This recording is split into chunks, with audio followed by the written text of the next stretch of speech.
Thank you, Madam Chair. It's good to see all of my colleagues again, and look forward to working with all of you on this committee as we proceed. Thank you to the witnesses for being here as well. It's an important study. I mean, this past July, just think, I mean, the industry minister announced $1.3 billion had been awarded in federal research funding. Right? I mean, this study, which we're picking up, builds upon the work of the committee from the previous Parliament and wants to examine and receive input and feedback on the various criteria used in awarding these federal funds. Ms. Lubjak, you had talked about, the use of quantitative criteria and how that may be harmful. I mean, we've heard previous testimony, for example, from colleges who say they're precluded from some of these research funding, for example. And we've also heard the issue with regards to DEI and its use in criteria and how that may impact science as well. And Mr. Pinker, I'd like to thank you for your comments. You had talked about DEI works against the interests of science. And I was looking back at some of the previous testimony. And when we go back to November of 2024, we had Dr. Jeremy Kerr, a professor of the Department of Biology at the University of Ottawa. When he was asked by one of the committee members how important are diversity and inclusion in research when providing accurate data, he replied, "I want to be really clear here. As I said, our objective is not to implement an affirmative action program. Our objective is to achieve excellence on behalf of Canadians. That's not to say diversity of views or diverse backgrounds is not important." And I just wonder if you could pick up on that when you talked about some of your comments, and again, that notion of how DEI works against the interests of science. Yes, it very much echoes my remarks that diversity of viewpoints is essential because of cognitive limitations by which people overvalue their own viewpoint. It's only by getting opposing viewpoints that collectively we can hope to be more rational, better able to seek the truth than any of us is individually.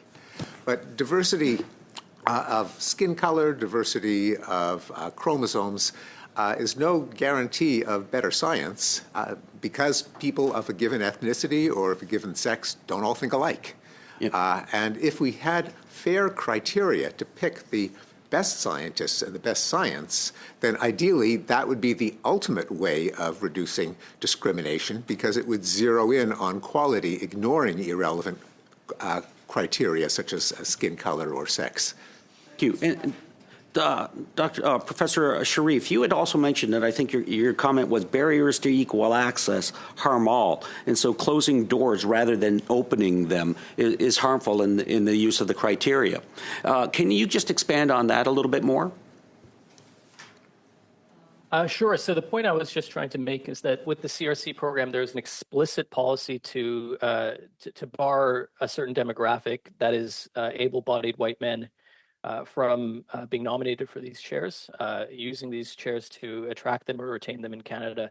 And I feel that whenever you shrink the pool of talent that you are picking from, you're more likely to miss out on the most talented individuals. So I don't think it's something that we should explicitly restrict in any means. Well, and to your point, thank you for that. I mean, it also leads to faulty science. I mean, I was reading an article from Jeff Horstman.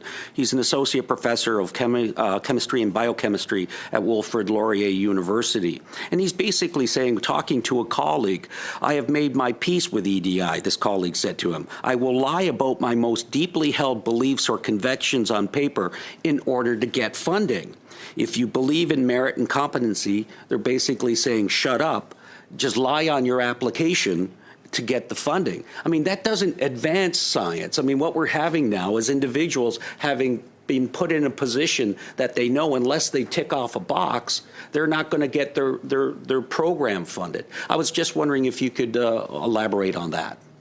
Yes, well, many universities require so-called diversity statements in which an applicant for a professorship has to basically endorse the policies of DEI, including racial preferences, and has to endorse the critical social justice theory as to why there are racial disparities. Now, I've had students who've had ChatGPT write their diversity statements because they could not honestly fill them out. It would go against their conscience to say things that they knew were not true, but they knew they would be blackballed and eliminated from a job if they expressed their true opinions. That's one of the reasons why many universities, including now my own, Harvard, has gotten rid of diversity statements. But also, I think it is a peculiar version of social justice that says that the composition of a scientific body, a university body, a pool of funded scientists has to match the demographics of the population at large. It leads to, I think, rather monstrous consequences, like saying there are too many Asians on this committee, or too many Asians are getting funded, or too many Jews, or too many Sikhs, or too many Arabs.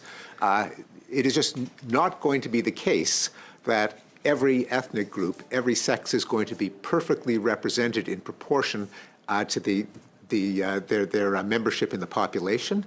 But if we are truly seeking equality, that should not matter. We don't have to count.